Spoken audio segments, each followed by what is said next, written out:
How accommodating. Do you really think they believe we are who we say we are? Not a chance.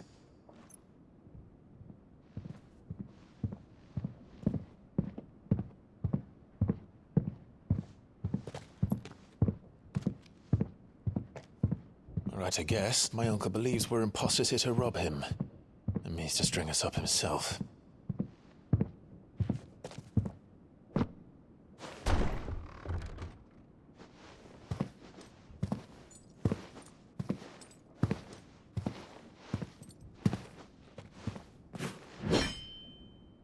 Imagine my surprise when I was told my nephew had come to visit.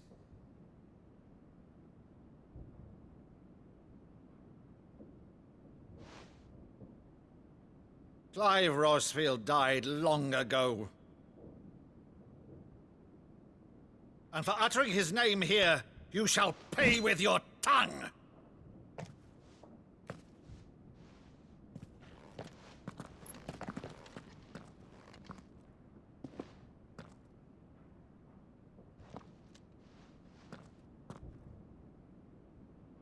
You would mock me as well?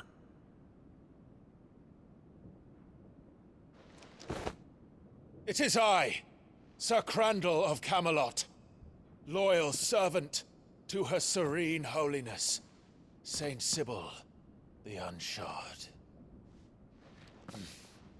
Meadow, thou vile sorcerer, for thy crimes against church and crown, I shall have thy head.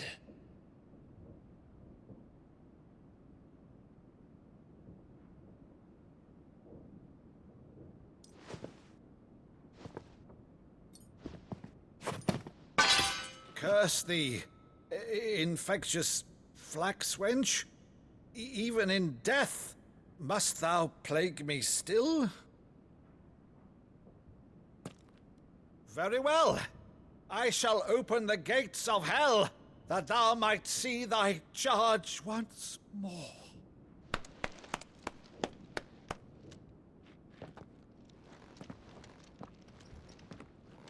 Bravo, Uncle. You're still the finest Meadow in the twins. Oh, Clive, my dear boy, it's really you.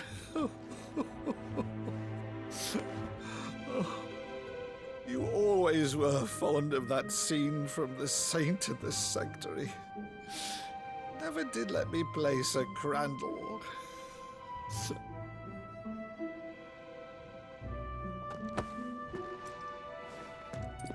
I have a favor to ask, Uncle Byron. Rutherford, inform the kitchens. There'll be guests.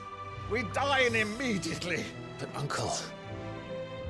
You can't very well regale me with the tale of your miraculous preservation on an empty stomach. Go on, sit.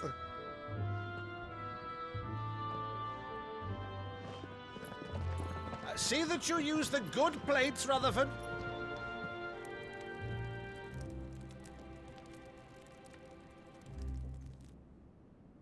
So you arrived late to one of her cullings, did you?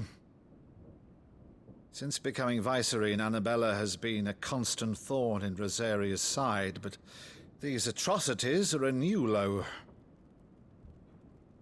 Something has changed. Quite what, I don't know, but the woman we knew is gone, and a monster sits in her place. A monster. For better or worse, I've been charged with governing this town, and thus must maintain the illusion of obedience. That's all I can do to aid Wade and his merry band of revolutionaries. So he's told us. You have risked much for Rosaria. Our nation will be forever in your debt.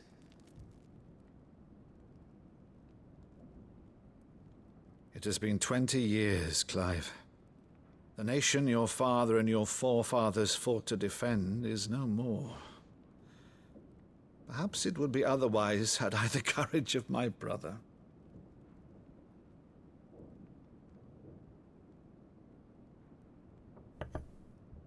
All right, if it's a ship you require, a ship you shall have. I've a galley in port, but recently relieved of her cargo. She can be outfitted for the voyage in a matter of weeks. So you believe us, then? About everything? Believe you? Ha! Only a fool would believe even half of the things you claim. But until tonight, only a fool would have believed my nephew still lived. And besides, I have it on good authority that Clive is telling the truth. Whose authority? Your own, of course. You've always been a terrible liar. Is that true? It's not untrue. I'd say no more about it, eh? It wouldn't do to linger on my nephew's greatest failing.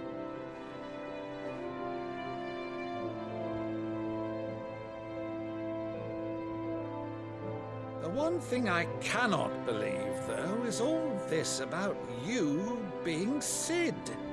You were always such a good boy, but now you're quite the outlaw.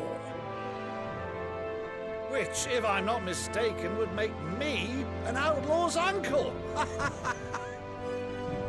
Right then, who shall we pillage first? Rutherford, fetch me my cutlass.